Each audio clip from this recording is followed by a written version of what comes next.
Friendo, Steve here.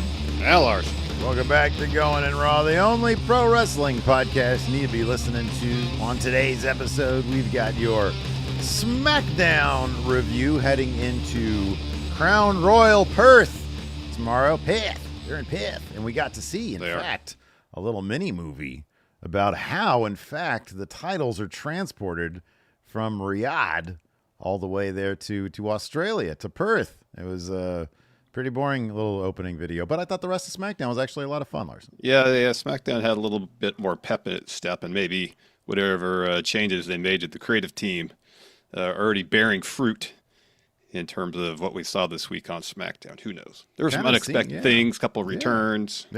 Some returns of old theme songs. So, sounds like there was a little pep in its step. We'll talk about that here in a second. But first, oh man, let's talk about this Triple H guy. Apparently now he's got himself a role model, Larson. That's the way of looking at it. But I feel like by us constantly talking about him, especially putting him on the thumbnails, it's kind of giving him what he wants, isn't it? Oh yeah. So why stop now? You know me. I'm a Triple H guy, Larson. You are. You have been for a good many years. So in this week's Wrestling Observer newsletter, we're talking about Triple H missing some shows of late. Dave Meltzer discussed how the game is perceived backstage and the claims by some that he's looking to establish himself as the Dana White of WWE. Is what Dave had to say. Quote, Paul Levesque has missed some shows of late, and it's led to people saying his political priorities, not wrestling politics, but U.S. politics, have started to hurt the company. One person close to Levesque disagreed with this claim, saying that he has not missed any creative meetings and his schedule is all worked out in advance. But even those have and still do solidly back him have said that he wants to be Dana White, basically positioned to the crowd as the biggest star of the brand. TKO may want that as well, as fighters like wrestlers come and go, but Dana White is the constant in UFC, and he's the only one who can be the Dana White. Nick Khan can't be that guy. Rhodes is a wrestler and can't be that guy. Dwayne Johnson's schedule doesn't allow him to be that guy. One person even used the term Dana envy to us. But he has missed some television tapings of late, some of which have been reported and others which have not. So let's take a quick break here. Yeah. Because there's a lot to unpack here. Oh, yeah, absolutely. Yeah, for sure.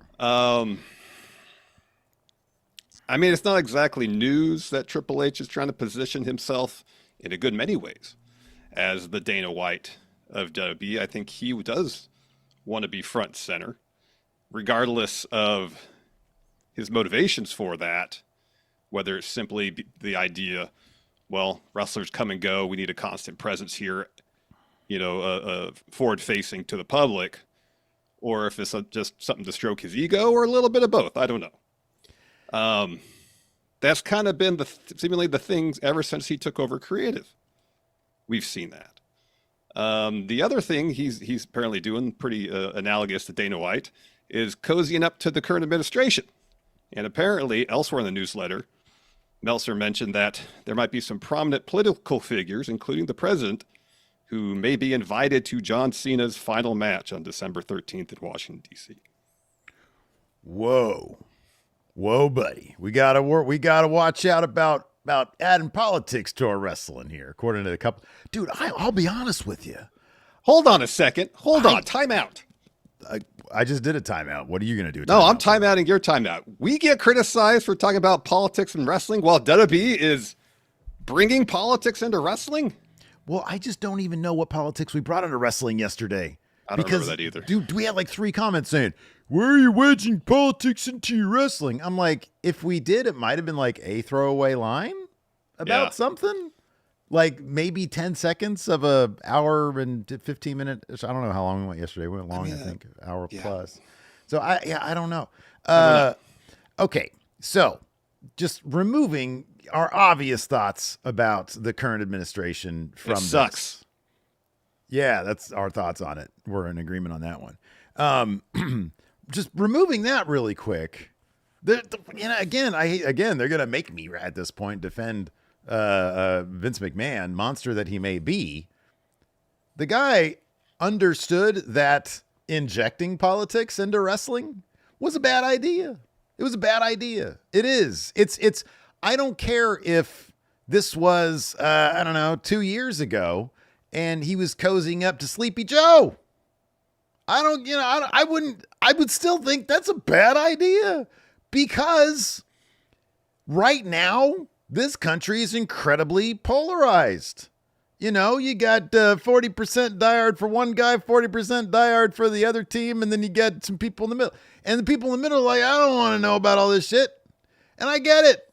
I turn on the fucking TV every day, and I got to see that we're invading our own cities with the military. What the fuck is that all about? Yeah, what the heck is that about? So, but regardless, it's a bad idea to take an escapist fantasy program and start injecting some very controversial, polarizing, whatever you want to call it, elements from the real world into it. It's just bad business. I don't see how this does anything good for the WWE. So in that respect, I agree that like him constantly wanting to flex that he's close with the current administration is just really, really, the lack of self-awareness there is in fact mind-boggling. And it's something that Vince never, ever would have done. As close as he is to the guy up top right now, he never would have been doing this shit. He just, if he got a call from Dementia Don, he'd have been like, sorry, pal, I just can't have that on my programming because it's bad for business. Like, how are you not aware of that? That's nuts. That is nuts to me. Yeah, I don't know. I don't know why Triple H and others in WWE would think that would be a sound business move at all. It's not. It's not. And again, it sort of goes beyond, you know, where you land on this, on the political spectrum. I just think regardless, unless you have a near universally loved president, I'm talking about like Bush the second week of September of 2001, when he had like a 93% approval rating because everybody came together in light of the 9/11 stuff, or the third week of September. Unless you've got that, unless you've got a Reagan in 84, where 49 out of 50 states went to Ronald Reagan, unless you've got that, you don't want to be anywhere near. And we haven't had that since then. There has not been since that one like week in September of 2001, we have not had a president who's been above like, I don't know.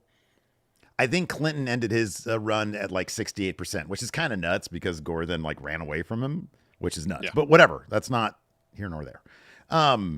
But it's crazy that you would, especially in this day and age, when things are so heated, that you would want to put that in your programming. It's crazy to me. Yeah, it is crazy. You know, aside from that, the point of this thing is him wanting to be the Dana White. And sorry, go ahead. I'll be honest with you.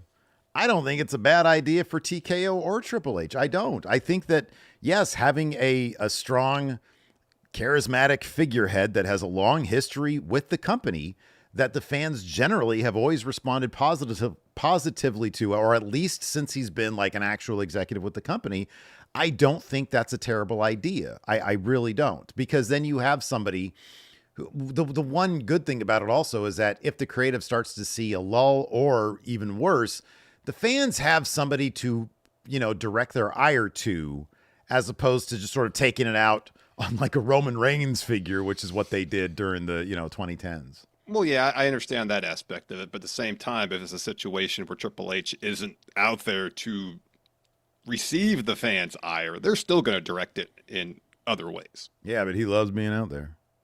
He does. He does like being out there. Meltzer has more. Says he noted that one person near the top did say that they did not believe his attempt to become the Dana White of the group have hurt the product at all. And Meltzer added that the consensus seemingly in WWE is that the company is better off now with Triple H running things as opposed to Vince, stating, quote, previously we had a control freak dictator who micromanaged every single detail.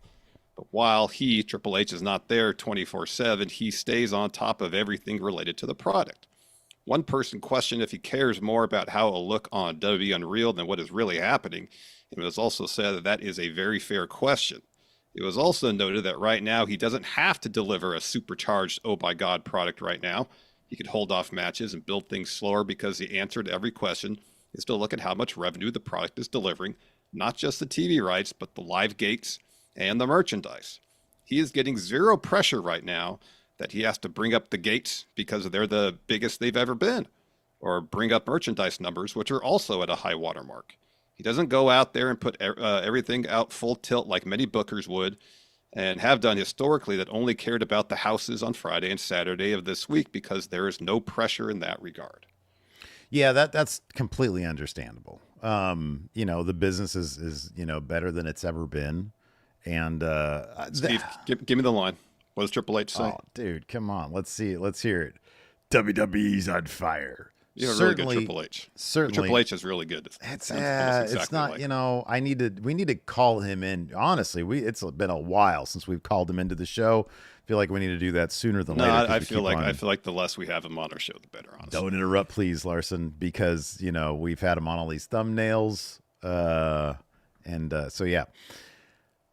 But I don't think the Dana White thing, and honestly, like the fact that most of these like sources are kind of defending the guy, and I don't even necessarily think that his number one, Vince was there all the time, and like this quote here is, previously we had a control freak dictator who micromanaged every single detail. Maybe it's all right to take a step back and let your people do what they do. Yeah. I don't think that's not necessarily a bad thing. I also think, and we talked about this like last week when, the thread was, or even earlier this week, WWE down bad, about how I don't even necessarily think that the issues with WWE's creative are such that, oh, it's got to be because he's not there. These are things that could easily be texted. These are things that it's like, hey, broad strokes, big picture. If Cody Rhodes, and I think you and I are in agreement on this, if they had done some really cool angle at the Palooza with Cody Rhodes and he drops the title to Drew McIntyre, you and I'd be like WWE up. Mm-hmm. He could have been not there at all, and we've been WWE up. And that's a very simplistic thing that you can kind of like, okay, big picture, let's talk about story. What happens with Cody and Drew at WrestlePalooza? Let's come up with a cool idea, something that'll energize fans.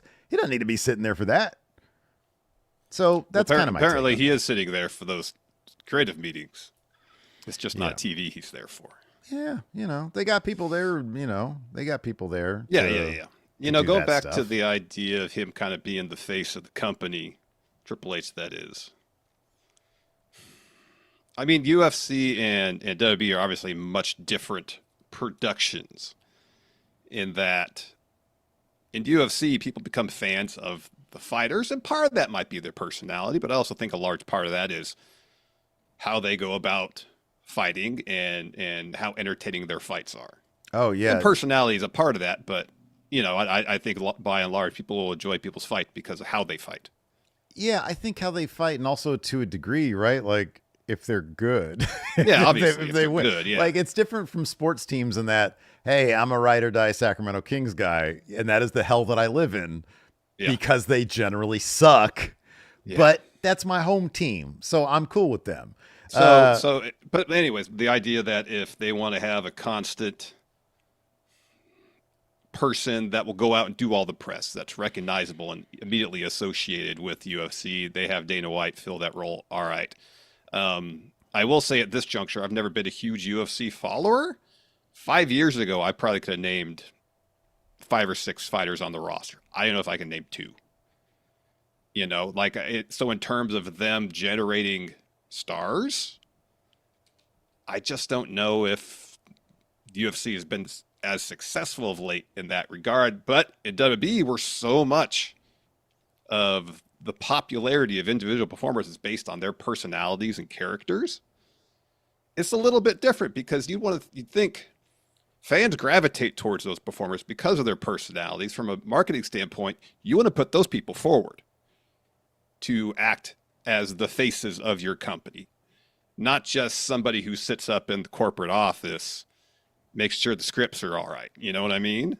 The Yeah. connection the fans have with the product are via the personalities who are actually out there performing every week, not with Triple H. Yeah, I get what you're saying. I mean, obviously, UFC's real and WWE is, a big fakearoo.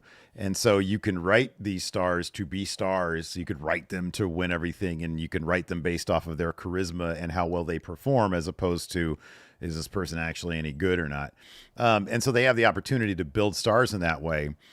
That being said, contracts run out and people leave, people go to other companies, people get injured.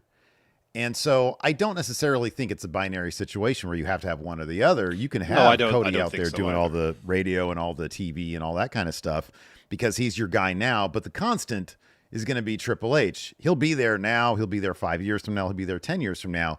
Can't say the same about anybody on the roster right now, just given the fluid nature of how the business works. So I can understand that. Oh, Seth Rollins ain't going anywhere else. Is he at the top of the power rankings of people we know are going to be there in 5 years in WWE? Seth, Cody, CM Punk, yeah. Well, Punk might retire in 5 years. Yeah, Cody might retire in 5 years. Kobe ain't going nowhere. Yeah. Seth's going to be there until he's going to be Randy Orton plus. He's going to be there. Oh, Randy's another name. Randy might stick around another 10 years. He might stick around another 10 years, yeah, especially if he keeps on bulking up bigger and bigger and bigger. Well, he doesn't want to get too bulky because that's rough on the joints. That might cause them to be more injury prone. At the same time, he loves that Nutella, man, so I don't know. Nutella, whatever it's called. You never know. Yeah, Nutella. How do you prefer? He does so Randy's doing the dirty bulk on Nutella, right? That's what I hear.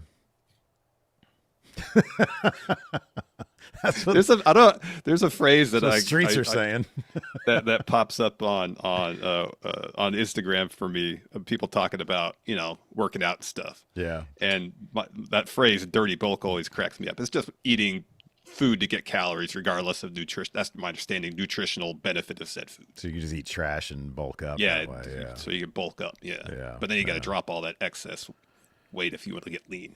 Yeah, but I don't know, man. I think we're gonna talk about SmackDown here in just a second. But if the bottom line is he'll be graded off of from the fans' standpoint, the creative of the show, from the business standpoint, based off of the financials and they are related. Whether or not he's there doing silly podcasts or out trying to be the Dana White, I think is irrelevant.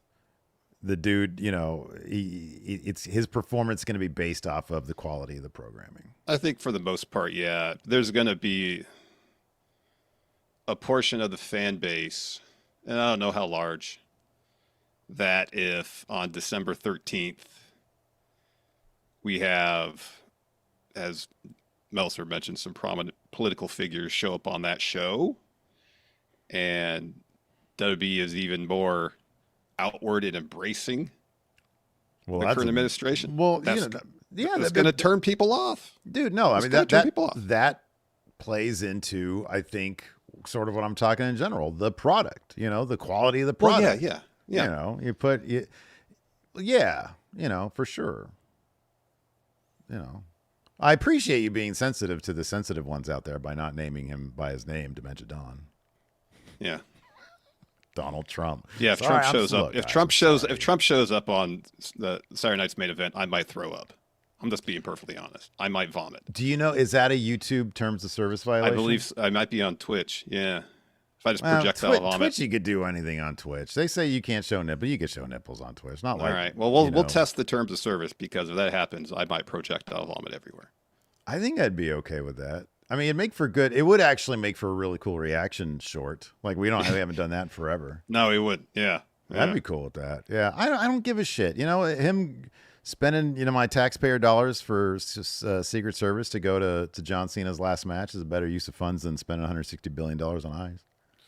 I mean, that's true. But then platforming Trump and making him seem mainstream of the WWE world is a problem too.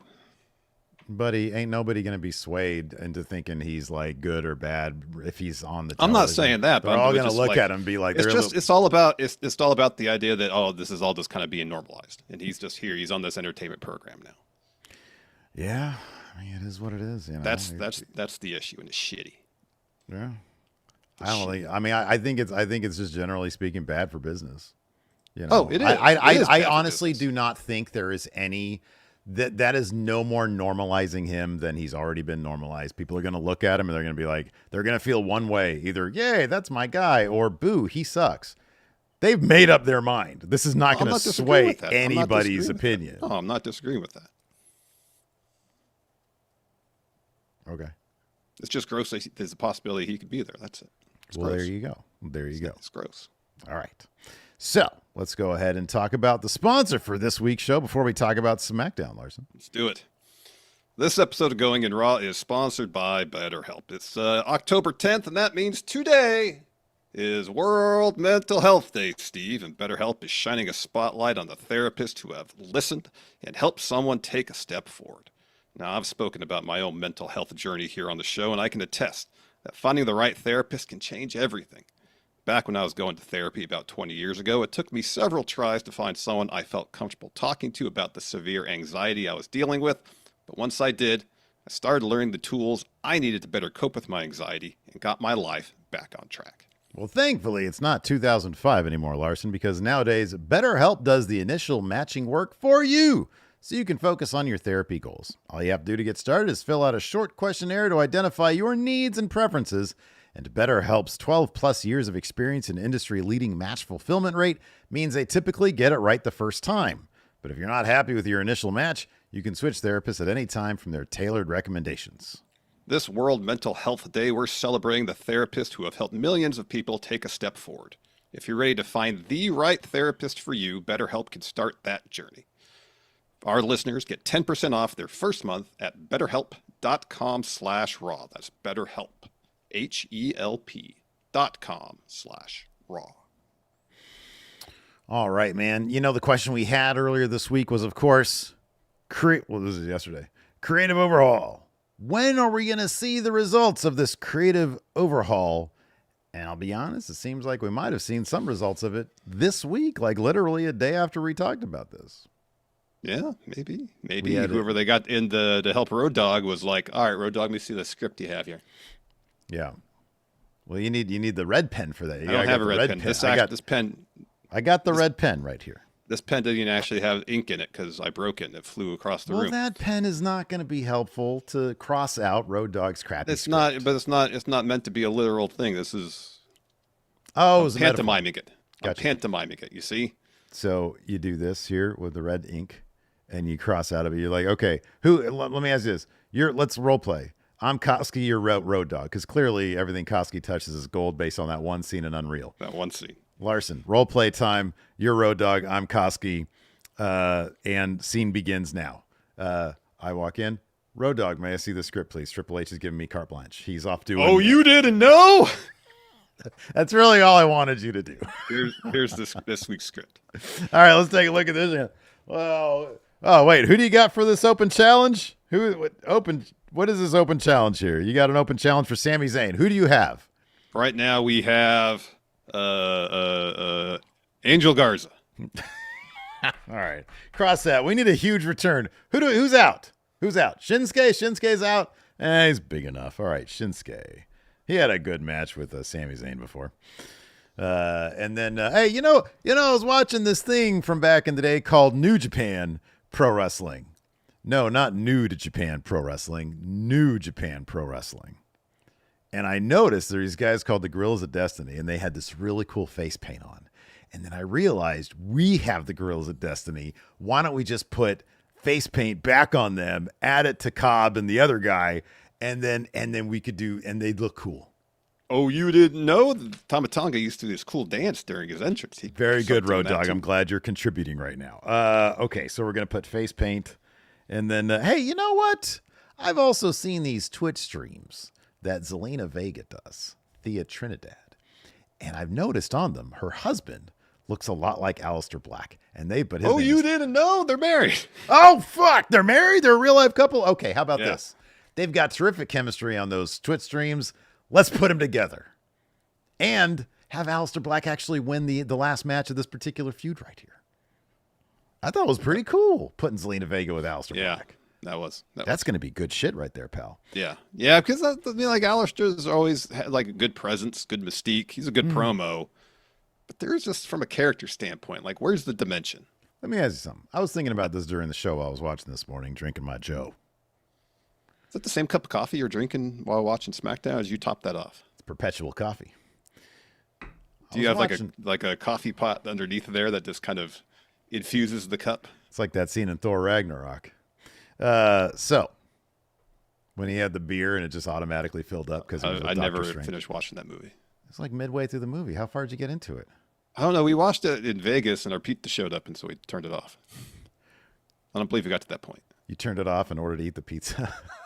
No, we were eating the pizza because I think we were going somewhere afterwards.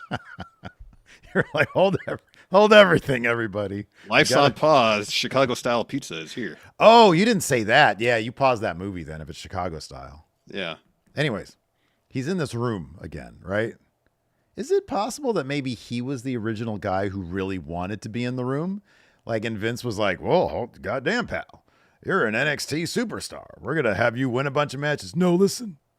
My first year exclusively in room. You know, he went to AEW, he was talking about the room, but he didn't really seem to be a fan of room. Oh, yeah. Well, you know, wrestlers, they all lie. Anyways, what were we talking about? Yeah, that was a cool match, and I loved the ending. They had the flash paper bit, too. Yeah. It actually went off like how it was supposed to. Disproving my theory that shit's hard to do because he did it with ease live. That was nuts. Well, maybe he practiced in advance. That could be. Think Hogan. Maybe there's been advances in flash paper technology in the last. I'm kind of thinking that too. It's been like 30 years, almost. Oh, I say 17, 27 years. 27 years. Yeah, 27. Yeah. Dude, yeah, we're old. Yeah, he did the flash paper bit. I thought that whole finish was fucking awesome. Yeah. You know, build up Alistair. You can get back to Damian Priest. He's not terribly interesting these days. But dimension. That's what Damian needs. Dimension. Yeah, he does. But yeah, putting Alistair with Zelina, and dude, just give me a little bit of their actual real life chemistry. You know, exactly. Explore their dynamic. That's where the good stuff lies. Is when you explore dynamics between characters. Whenever like she does a stream and she has like a guest over, he'll always bake like a thing, like a little pastry or something. Add that. Oh, introduce that. Introduce that. That'd be sick. That would be pretty cool. You know, hey Tom, I'm thinking of hiring Kiana James. What do you think? And Kiana's there, and he says, "Look at this cupcake I baked for you." And she's like, "Wow, Tom, this is delicious." That'd be cool. So, for some reason, there's 36 cupcakes at catering. Everybody's like, "Wow, these cupcakes are delicious. Where'd they come from?" Tom, it was me. It was me. So yeah, man, I thought SmackDown had a decent pep to its step. I was worried at first because it started off with that long ass Cody Rhodes promo. Oh, what the point? What was the point of that other than this is a team effort here at WWE? Brother, I picked up my phone within 3 minutes of him opening his mouth. It was so loud. Like the best part about that was simply Wade Barrett saying, "Seth Rollins is a wanker." Yeah, that was pretty funny. But otherwise, goddamn. That's what I'm saying. Like this whole thing, he's the bystander. He's off to the side in this whole thing. The story is with Seth because later on they had that recap brief of the Crown Jewel kickoff where Heyman's really like talking up Seth, and Seth's like, "Nah," he just walks off. Yeah, that's more interesting than anything Cody said here. Yeah, I guess maybe it's like, hey, Cody's like popular and like he can sit out there and say shit forever and people will be into it. I guess, you know, the idea could be this is all a long con from Seth. He's acting like Cody's living rent free in his head. Cody, full of bluster coming into the match at Crown Jewel, maybe takes Seth a little lightly because A, Cody's convinced he has Seth's number. B, he thinks he's in Seth's head. C, he's convinced that Seth is desperate to win this match on his own. All right, so speaking from experience, you and I have a little bit of experience with the general concept of this. If I walk into one of our basketball games and I'm down either 3-0 for the day or I'm on a particularly bad string of, you know, games throughout the week or 2 weeks or whatever, yeah, the pressure is on. Like, how can Seth not legitimate? If Cody thinks the pressure's on with Seth, I think that's probably a pretty good assumption to make. And I don't think Seth, I don't think this is a long con from Seth. Maybe it is, but Cody's got to be feeling pretty good about this. What's the difference between their match tomorrow and the 3 previous matches? Cody's got one pec that isn't dripping off of his bone. That was only one of the matches. Okay. Cody was new.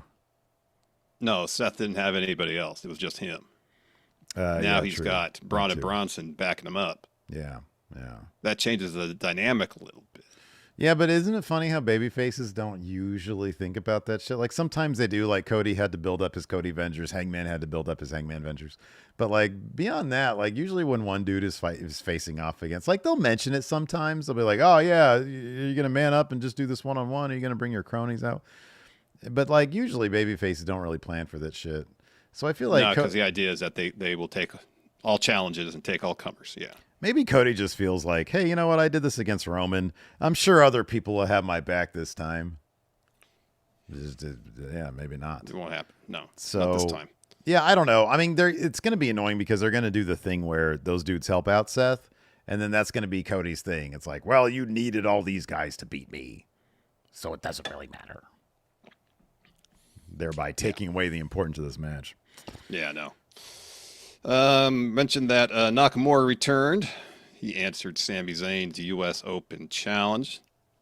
I'm not going to say this match was as good as their takeover match years back, but it was a really solid bout. They're never going to match that match. That match this match was good, though. Great. Yeah, no, this was good. And Shinsuke's gear was off the hook. That was awesome. So he got his old theme back. He got rid of whatever gimmick he was doing before his absence. And his gear looked really good. Yeah, it was old school Shinsuke. They put on a really good match. And then this was a wonky ass finish, wasn't it? It was because Nakamura hit Scorpio Rising, which was cool to see. Mm-hmm. So he sets up for Kinshasa, and then someone pulls him out of the ring. It's Tama Tonga, and he's got face paint like he had in New Japan. Yeah.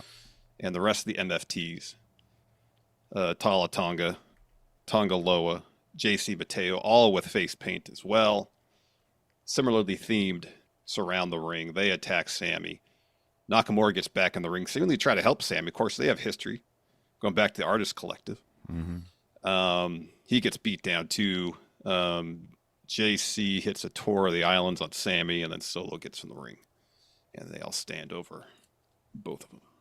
This episode was all about making MFTs seem like a scary dominant force.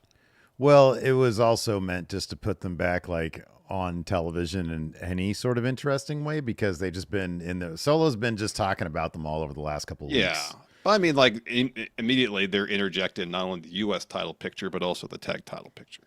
Isn't like it funny? They're coming, they're not just coming to attack. They're coming after things. You know what I mean? Last week when we were talking about, who's Solo going to bring to the MFTs? I don't think either of us said Tama Tonga. I didn't know how much longer he'd be out. I think we just started joking about other stupid names that it could be, which is wildly more entertaining. But cool to see Tama Tonga back. Yeah. And yeah, it's the little touches. They got that cool face paint, you know. They seem Tama Tonga doing that shit. They seem a little scarier with the face paint, so that's pretty cool. And then later on, we got to see them again, but we'll talk about that here in a second. We had also Stephanie Vaquer and Tiffany Stratton teaming up to take on Kiana James and Julia. Backstage, we had a little bit between Vaquer, Chelsea Green, and Tiffany, and Vaquer is warming up. Chelsea comes up, congratulates her for being champ, offers her a role as a slagent, and then Tiffany walks up as Green walks off and says, okay, we'll talk later. And then they each wish each other luck for tomorrow because they're going to be tagging on. They're like, hey, I got your back tonight, but we're both baby faces, so we got to say the I like you thing, and then but tomorrow it's I respect you. I respect you. Yeah. So then Stephanie and Tiffany teamed up against Kiana James and Julia. They got the win. The finish saw Tiffany tag in as Julia is taken out by Stephanie, and then Stratton hits Kiana with the Rolling Senton and the Moonsault to get the W. I wonder if since Tiffany got the pin here, that means, there wasn't really go-home math. So you got to kind of read into things that if Tiffany getting the win here was basically the go-home math, she's got the win for her team because she's losing tomorrow. I think that's a perfectly reasonable explanation. I'm still really curious if they're going to have Tiffany just straight up lose clean to Stephanie Vaquer. That'd be interesting. Like after all they've done with like Jade and Nia, then just Stephanie comes along, which would be great. I love Stephanie. I think she's like one of my favorite wrestlers. Yeah. So this was kind of cool. Again, another thing where it's just like, ooh, there's a little bit of intrigue. Cody's backstage after his triumphant return to Perth and his long ass promo, and he bumps into Sacramento's own Yarmin Jacob Fatu. All gas, no brakes. You got that right. Fatu says, "You know it's nothing but love, but on the other side, when you finish with Seth, you know it's popping with me." And he looks at the title, and Cody, realizing that what's popping is he wants a little piece of that gold, just says, "Good," and then he walks off. And then Nick Aldis walks up and says, "Nothing I love more than seeing someone level up in real time. Come to my office." And then he's like, "You got it." So then Drew McIntyre attacks Jacob. All gas, Fatu. no brakes to your office. Yeah. So Drew attacks Fatu, throws him into some bullshit. And then Nick Aldis gets in front of Drew, who I think Aldis just wants to fight Drew at this point. He's like, Drew's down bad. Aldis is going to take advantage of that situation. Yeah. Yeah. He's like, Mr. McIntyre, don't you know I used to be a wrestler too? Mr. McIntyre, I was an NWA World Champion. Anyways, so Drew is like, I want to talk to you in your office. And then backstage, Aldis tells Drew that before he attacked Fatu, I made a match between him and Fatu next week. And then Fatu comes in and gets his own against Drew. Yeah. I didn't, little hint here. I had to fake that little segment right there because I did not see it. It was very brief. Okay, that's what I thought because I was making some scrambled eggs for the breakfast and I forgot about them. And I was at my computer over here looking for some files. And did you burn your eggs? No, well, worse than that, they exploded. Wow. Yeah, I had to go and there was egg everywhere. And I think that's why I missed the segment. There's like a little crater in the middle of the thing. Wow. Yeah. Never happened to me before. I've never seen that before. Yeah, it's crazy. I mentioned the main event, Alistair versus Damien, last man standing. Really fun bout. Oh, God, this was fun. Poor Alistair taking two razor's edges on the announce table. Ooh. That was rough. The second time, he just breaks the 10 count by putting his, like he's leaning against the announce table. And he just puts his feet on the floor, but he's not standing up. No. So Damien throws him over the barricade. They go up through the crowd. There's an area where there's a road case and like a table below that and some other stuff. So Damien hits him with a broken arrow on another road case. And that's when Zelina runs out. And she gets between Priest and Alistair and is telling Damien to stop. And you see Alistair say, "No, it's fine. Get out of the way. Get out of the way." And so she eventually does, and that's when Alistair uses the fireball to blind Damien Priest, follows with a black mass that sends Priest off the road case through the table on the floor. And Priest, holding his face, can't beat the 10 count, so Alistair gets the win. Yeah, that was sick. That was really cool. I was waiting, I was trying to listen in to hear if they actually mentioned... My printer just started printing. I don't know what's going on.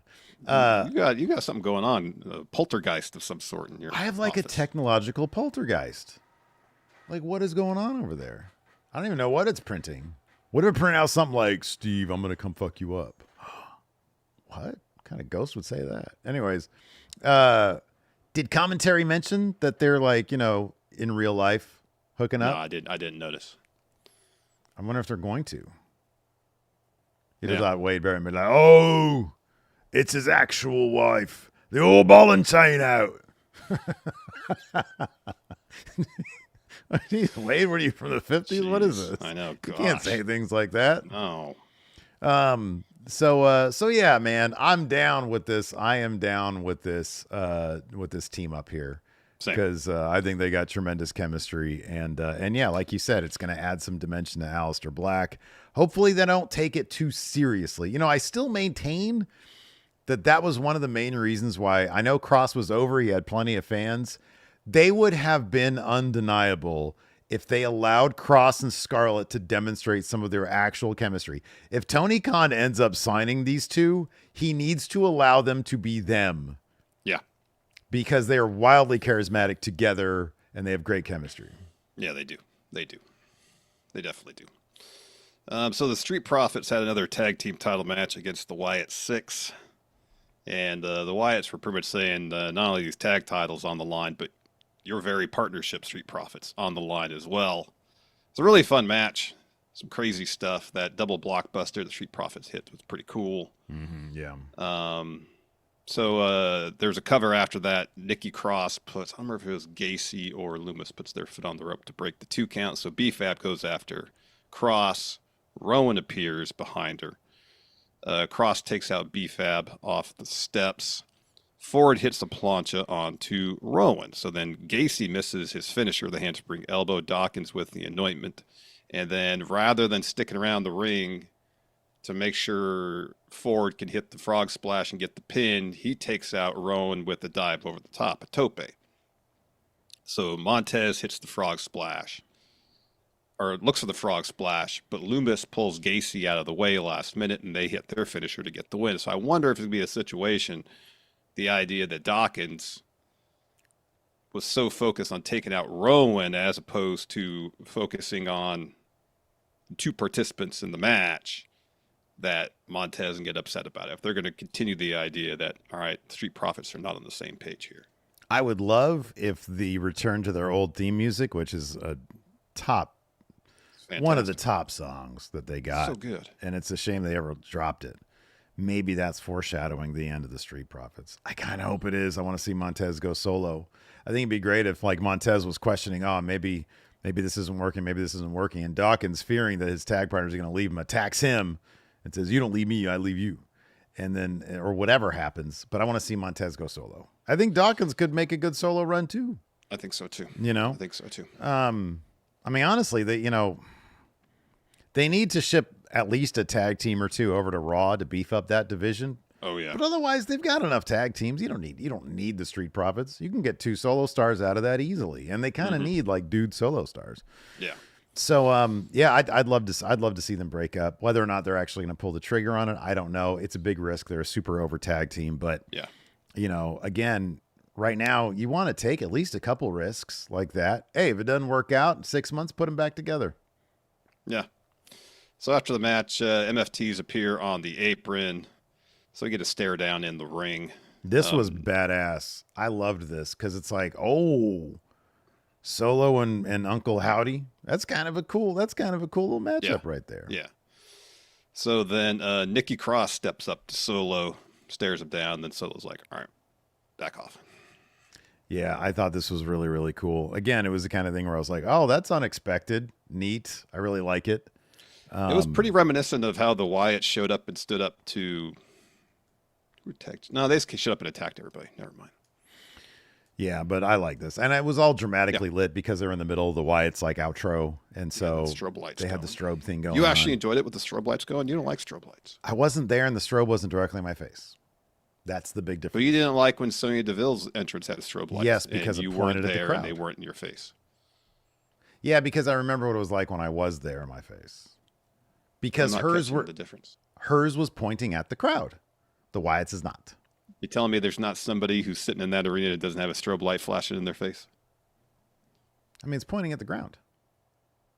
Strobes are coming from the top. From up top, yeah, I know, but it's a chance it's going to be in somebody's eye line, Steve. What do you want me to say, man? What do you want me to say? I told you the difference. What do you want me to say? It's a very minor difference. You tell me what you want me to say. I'll say it. Say that strobe lights are great. There are 4 lights. Maybe that's what Picard's problem was. Hey, could you imagine if that Cardassian put a bunch of strobe lights on him? Ooh, oh, man. That'd be 4 hot. strobe lights? Yeah, that'd be awful. Oh, that'd be terrible. That'd be too much. So Zarya Sol Ruka. Sol might be getting one step closer to earning that tag title shot. So they're backstage. Alexa and Charlotte walk up, and Charlotte says, "We were impressed last week, but fighting us is a whole different beast. You'll be stepping into my spotlight." And Alexa says, "Ours." So Charlotte says, that's what I said. Bliss continues saying, look, this isn't our first rodeo, and you'll find a big difference from winning a match to facing the very best. Cesaro says, we aren't sitting around, so if we aren't ready, then prove it, unless you're scared to prove it. And Charlotte says, rude, borderline disrespectful, but bold, reminds me of me. And Saul says, someone gave us a chance at one point. We just want that. Sorry, someone gave you a chance at one point. We just want that too, to fight the very best. And Charlotte considers it for a second, says, request granted. So as Saul and Zarya are leaving, they turn towards each other and bump into each other. And then Charlotte and Alexa are like, oh, they're totally not on the same page. So when they leave, they turn the opposite direction and go opposite sides of the screen to leave. Yeah, it was cute. And so it was. Yeah, it was pretty they're like, cute. oh, they're not on the same page. And then Nobody's on the same page. It's great. Yeah. Really quick, I want to point this out. Tomorrow, now that we're almost at the end of the show, tomorrow, Crown Jewel, 5 o'clock in the morning. So my suggestion, do it now. Your predictions form. Yeah. You gotta, if you're a member or a patron, you gotta get your predictions form in tonight before you go to bed. Because I don't trust any of y'all to wake up at the appropriate time, whether you're over here on the Best Coast, 5 a.m. before then, or on the East Coast, 8 a.m. when Perth, the Crown Royal starts. I don't trust you guys to fill that. It's going to be an epically low turnout, which, hey, could benefit the people who are getting, Exactly. So here's the thing. I'm turning off submissions before I go to bed tonight. What? Yeah. You expect me to get up at 5 in the morning to turn submissions off? Yeah, kind of, yes. Well, no, I'm not doing that. Why don't you do it? Oh, I don't even know how to do that. You tell me how to do it, I'll do it. Okay, cool. Show me how to do it, I'll do it. I'll get up at 4:30 in the morning. I'll turn them off. I don't believe you. Just to spite you. I don't believe you. This is going to be me turning them off. This is an impression of me turning them off.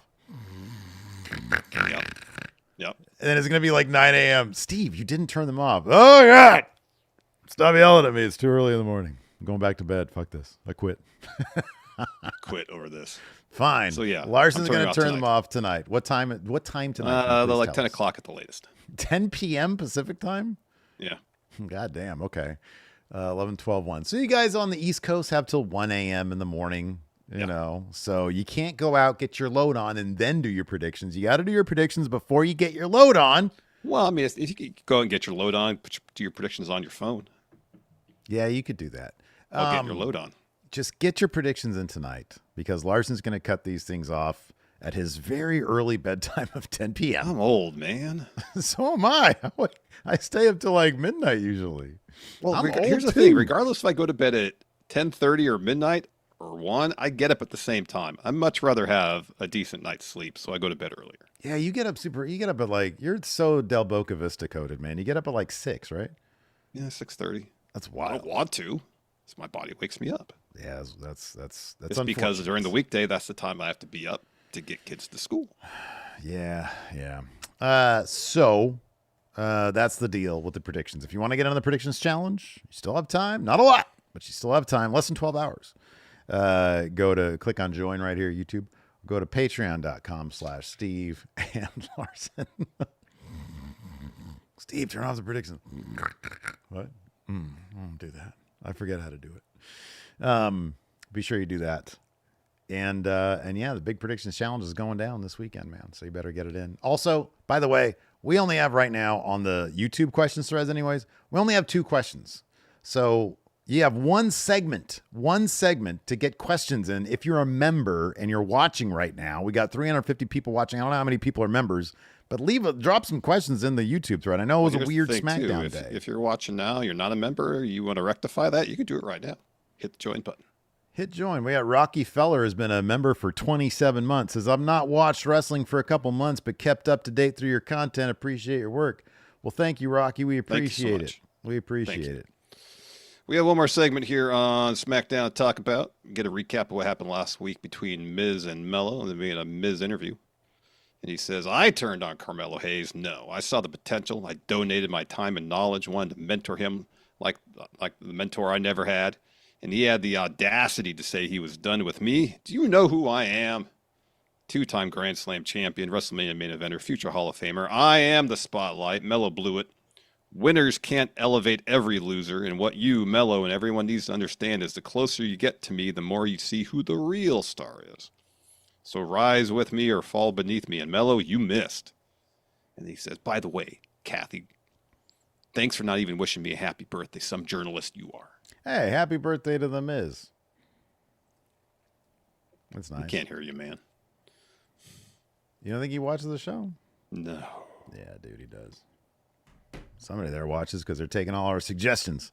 We say SmackDown's crap. They decide not to make it crap. Steven Larson win again. It's true. I guess we did say if the quality of the show started to improve, we were going to start taking a victory lap. So Exactly. lap 1. Yeah. Lap 1 taken. Had ourselves on the back.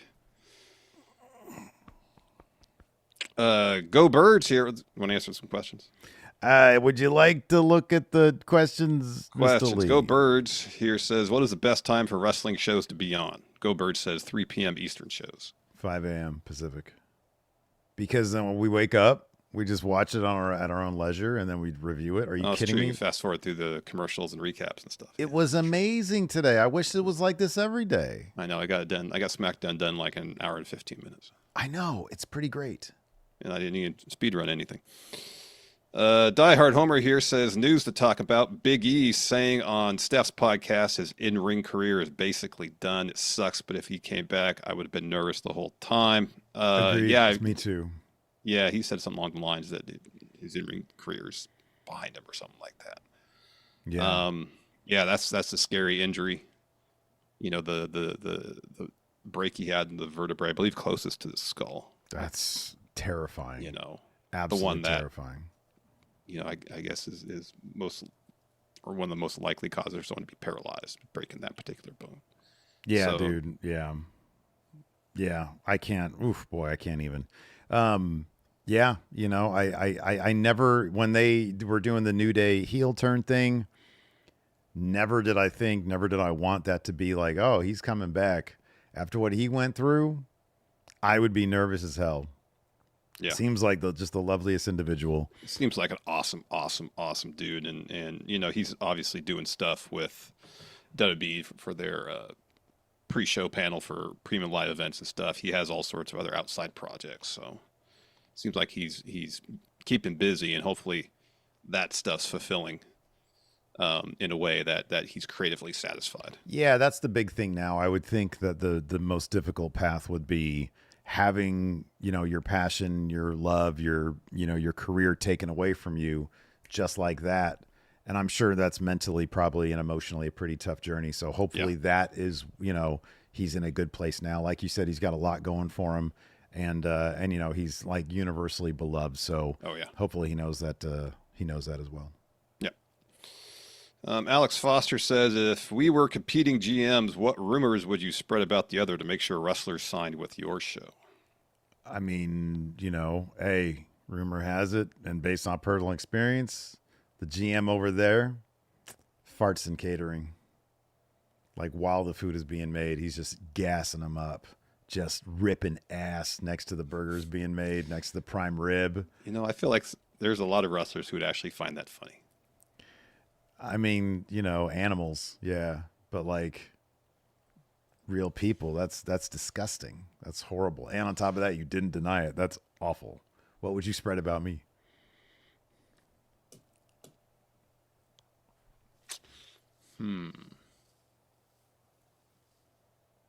I got another one. All right, give me another one. I'm going to say rumor has it, because here's the thing. You know how this works. We've been to the like wrestling shows, like backstage and stuff, Action Coast, you know, the one we own. We let the, you know, our general manager there do his thing. Yeah. So we've been privy after the show to when he's walking around handing out the payouts, you know. I'm going to say, hey, rumor has it these payouts are a little bit light. Many people are using the word skimming. Not me. Many people are using the word skimming. That hurts. Yeah. But it's a tough business. Of course I'm going to say things like that. Wow. Yeah. I'm trying to think of something that involves your impersonations. Like you're going to get a call. You think you're going to get a call for Triple H for a huge money deal. Yeah. And you're going to be like, yeah, let's do it. Only to find out that was Steve pranking you. Oh, yeah. Steve, big prankster, you know. Yeah. Yeah, maybe. That could be. I got a lot of these. I've been thinking about this a lot. It's weird. Apparently, you got a lot of chips on your shoulder in regards to me. Like, hey, rumor has it Rumor has it. A lot of people are saying, again, not me. A lot of people are But saying. then you're saying it, like the words coming out of your mouth. So you are saying. A lot of people are saying this. Larson's going to book himself to win the title. He says he's the only. This is what he says, and this is a lot of people are saying he's saying this. He's saying none of y'all are reliable, and the only person he can count on is himself. A lot of people are saying that he said that. I mean, that one's pretty easy to dispute. You just take just listen to me talk for about 5 minutes about how my neck is in terrible shape. Yeah, but it's all work, brother. Anyways. Like he took a cognitive exam. He did better than anybody. Any of the previous general managers, he did better than them. I really want to see you throw up on camera. I'm going to be wanting Trump to show up because I want to see you. So you better listen. You better not disappoint. I don't care if you got to load up some clam chowder and put it in your mouth really quick and go. Bleh. I'm gonna wear a long sleeve shirt and do that. It's nothing. It's nothing else. Yeah, if that happens, seeing how angry I get in the basketball court's gonna be nothing. Oh no! Fucking livid. Yeah. Nick Nixon he's here gonna says get booed. Like it'll be overwhelming boos. Nick here says, who would you guys pick for a 4v4 match between the Avengers, superheroes, and the Cody Vengers? Okay, so who do we pick for what? It's like a 4v4 match between the Avengers, superheroes, versus the Cody Vengers, who, while incredibly talented, humans. No offense to without superpowers. No offense to busted ass Seth Rollins in that match. No offense to I don't know who else. Jay, Sammy. Yeah, no offense to them, but like one actual Avenger could absolutely vaporize all of them. It's not multiplied. A fair fight. It's not a fair It's a fight. horribly unfair fight. A bunch of broken down ass bodies versus like the God of Thunder. Yeah. Get out of here with that. Hulk, any of those dudes. Black Widow, they could all smoke them. Yeah. With ease. What about Hawkeye? Oh, dude, he'd have one of those trick arrows that shoots like 6 arrows at the same time. You can't use an arrow in a match.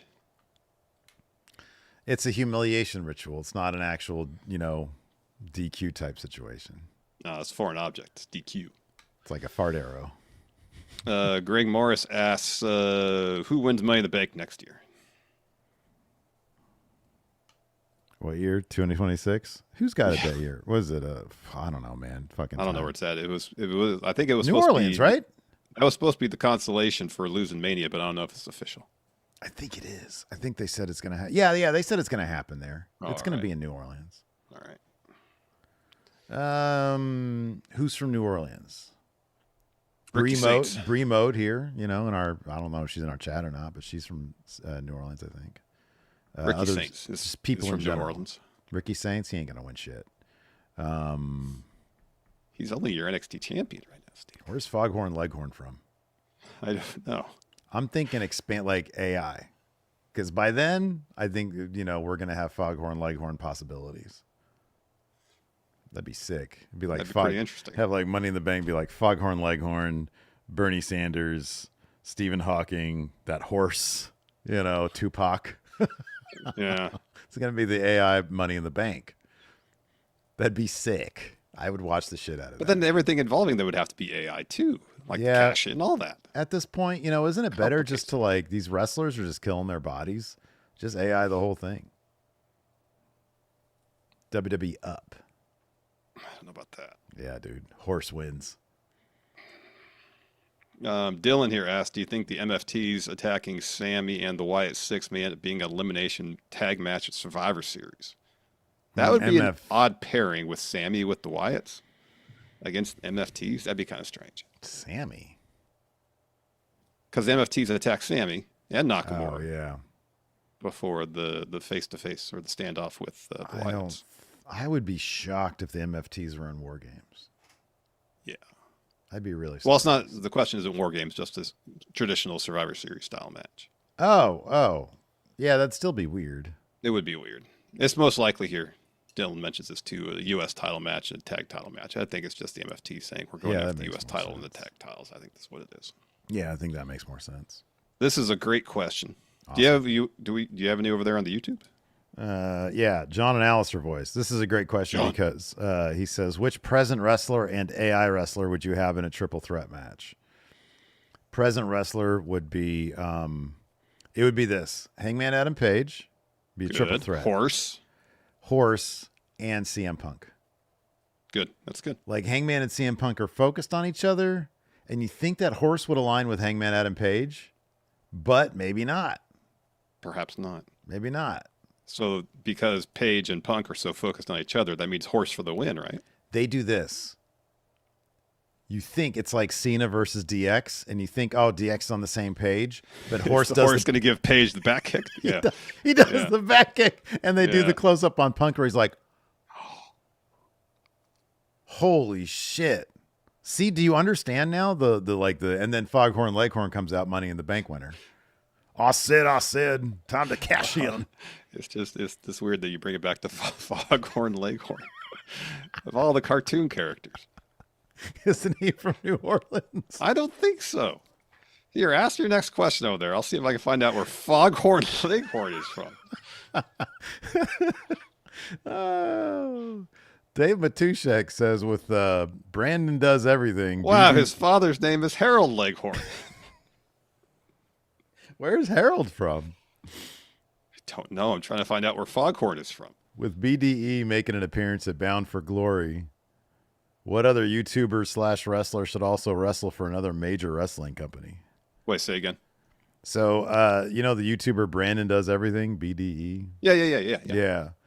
So he's wrestling now. He made an appearance at Bound for Glory, apparently.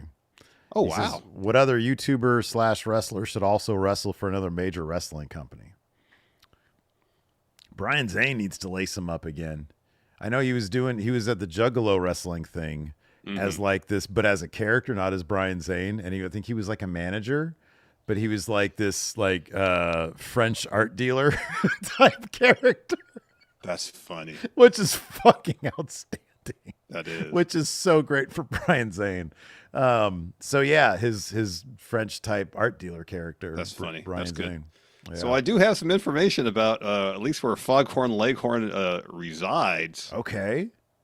California. Fuck off. What? Yeah. Well, he's a transplant. He had to have come from somewhere in like Louisiana. This is what it says here. I don't know where he was born. Are you going to ChatGPT?